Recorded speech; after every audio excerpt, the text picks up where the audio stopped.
All right, Shalom. This is Shalom from the Great Millstone Atlantic Camp. Before I get started in this lesson, I want to give all praise, honor, and glory to Yahweh, Bahashim Yahweh Shai, Bahashim Rakak Wadash. Double honors to my elders and apostles of Great Millstone that taught us His truth. Peace, safety, much love, and blessings to the elect of Israel. And speaking on the elect of Israel, the hopefully elect.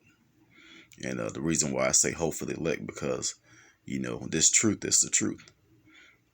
This truth, the name of Yahweh, in the name of Yahweh Shai, the true knowledge of the Hebrew Israelites. This word is what's going to save us.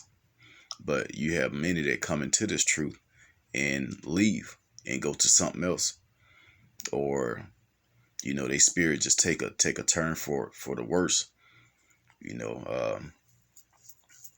And that can happen to any of us.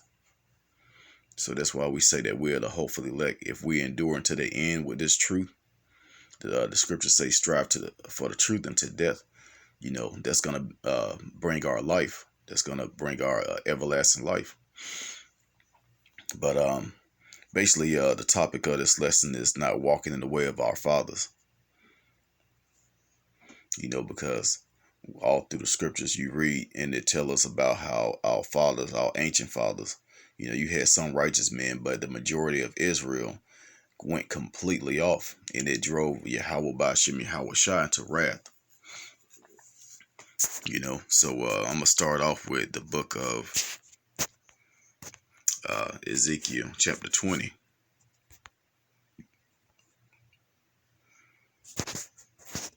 I don't know how I just flipped to Matthew, but Ezekiel, chapter 20.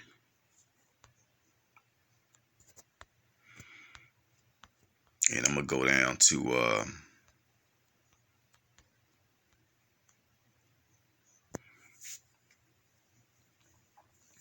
I'm gonna start at 13, because the Lord brought us out of Egypt, and Israel still went off after they seen the power of Yahweh Bashim Yahweh Shai. After our power saved us and brought us out of our captivity, Israel still went off.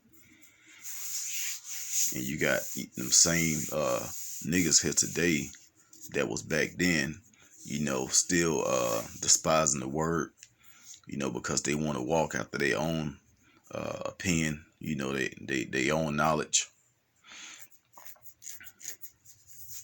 But this is Ezekiel chapter 20 and verse 13. It says, "But the house of Israel rebelled against me in the wilderness, and walked not in my statutes, and they despised my judgments, Salakia, which if a man do, he shall even live in them. In my Sabbaths they greatly polluted. Then I said, I will pour out my fury upon them in the wilderness to consume them." So you had a lot of Jakes back then dying in the wilderness, and it's gonna happen again, because the Lord is gonna save us again. But the way He's gonna do it this time, He's not gonna save all of Israel. Now in the kingdom, all of Israel be saved, because they're gonna be reincarnated. But on this side, what's about to happen soon is only 1/3 of our people is going to make it. The 1/3 in the 144,000 is going to make it into the kingdom, and the wicked is going to be destroyed.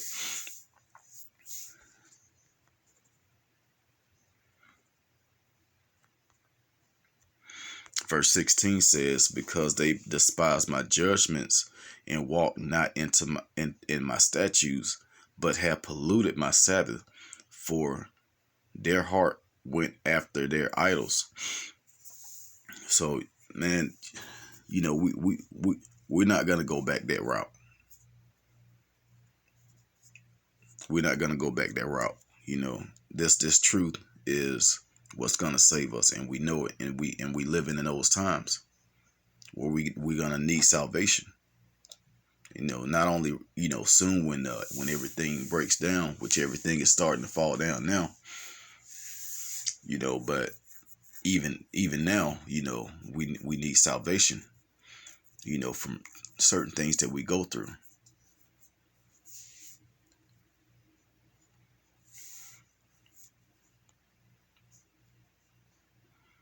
Verse 19 says, I am the Lord Yahweh, your power. Walk in my statutes and keep my judgments and do them. So that's what we're trying to do now.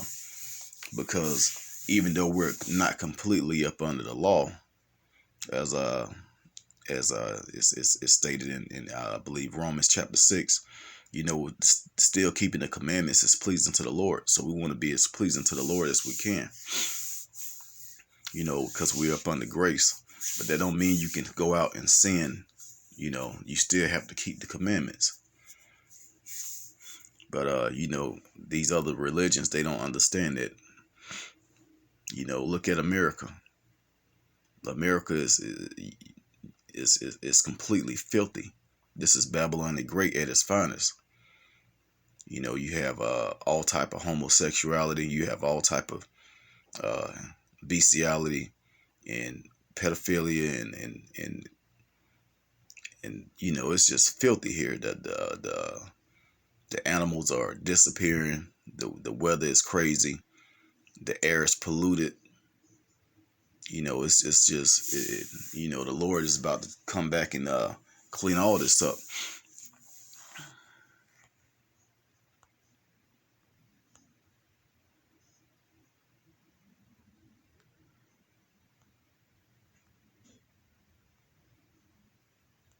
Salaki, I'm trying to get to the point.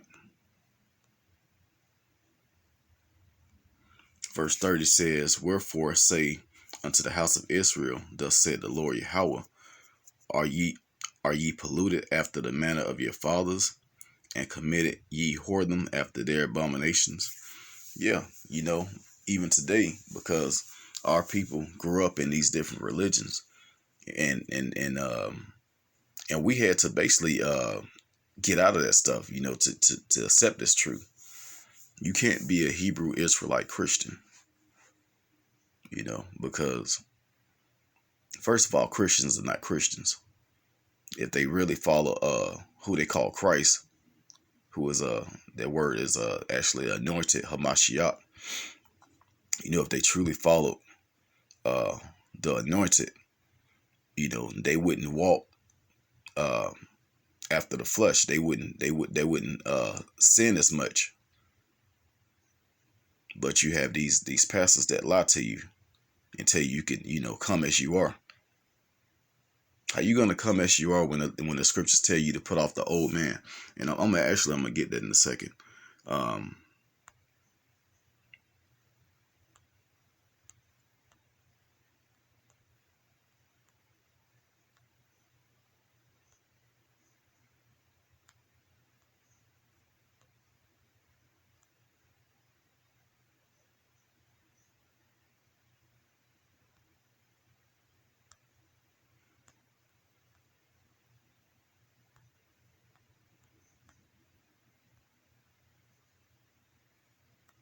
Okay, yeah, the Lord is pretty much repeating the same thing. He's gonna punish Israel for going off, for worshiping idols.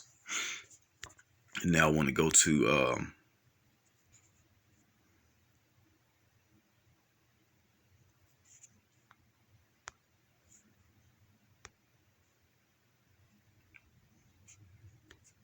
Romans chapter 6.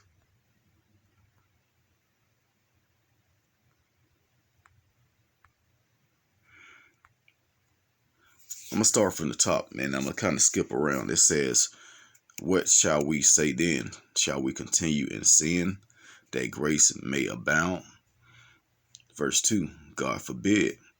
How shall we that are dead to sin live any longer therein? So, like I was saying, they're saying that the Lord is basically, he was a sacrifice, Yahweh Shai, Hamashiach. When he came, he was basically the major sacrifice for all of our sins. And, from there, we had to accept that and basically make a change.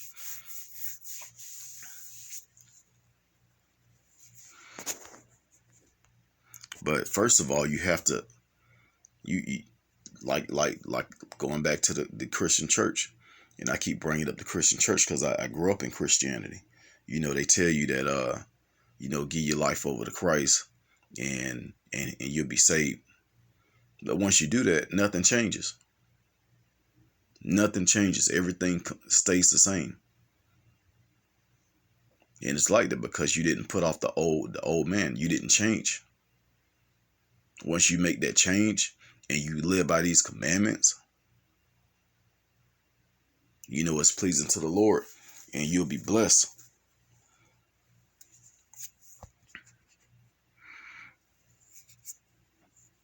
Verse 4 says, therefore, we are buried with him by baptism unto death, that like as Hamashiach was raised up from the dead by the glory of the Father, even so we should also should walk in the newness of life. For if we had been planted together like in the likeness of his death, we shall also in the likeness of his resurrection. Verse 6, knowing this, that our old man is crucified with him, the body of sin might be destroyed, and henceforth we should not serve sin. So there you go. That's a complete cut to the these different religions.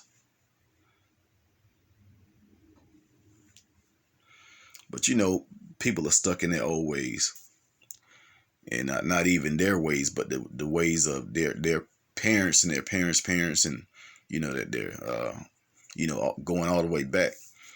So the Lord is about to bring that destruction on this place,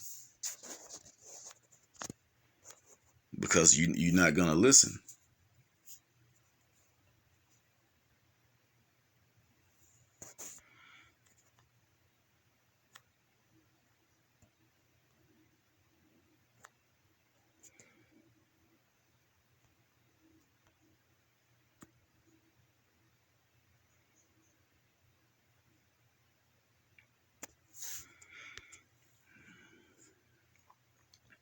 I want to go real quick to Matthew chapter 7.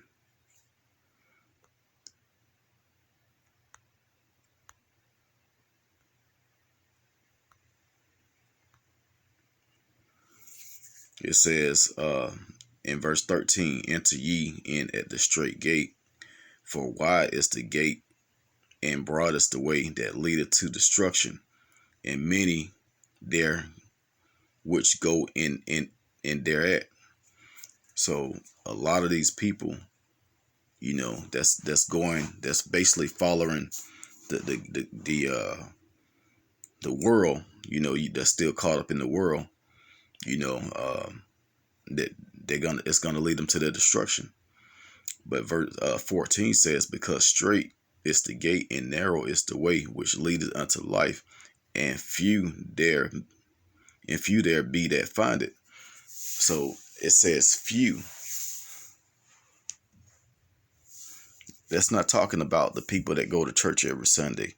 It's a church on every corner, damn near. And anyone can go in there and basically get entertained and leave out motivated. But it doesn't do anything. The only thing that can change you is reading the scriptures, following the true prophets. Because one thing about this truth is that once you start reading what Yahweh Bashim Yahweh Shai is going to do to this place, that puts fear. That puts major fear in you. And then the Lord starts giving you different visions and dreams, and man, it puts major fear in you. So you start being inquisitive, asking, what can I do not to receive that judgment? It'll be a major gift from Yahweh to receive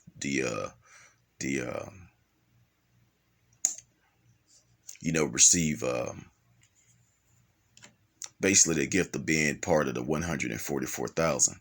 But just salvation, just being saved out of this place, that's more than enough reasons to to abide by this law, to the best of our ability. Keeping the Sabbath. We can't keep the Sabbath how we want to because we're in the land of our captivity. We still have to work. We have to go to school. But certain things like you come home and you don't have to don't clean, don't cook, don't wash any clothes, anything like that. If you can just do that part, then the Lord is pleasing to the Lord because you're trying. But certain things, adultery, eating abominable foods, a lot of stuff that our people are caught up in, they can help that, but they choose not to. So those are the ones that's going to be destroyed. But I'm going to go ahead and end it there, because we're not walking in the way of our fathers. We chose the narrow way. We chose the narrow path. And Lord's willing, we're part of that elect. We're part of that number. So I'm going to end it there, giving all praise, honor, and glory to Yahweh, Ba'ashem Yahweh Shai, Ba'ashem Rakak with Dash. Double honors to my elders and apostles, a great millstone that teach and rule well. And shalom to the elect.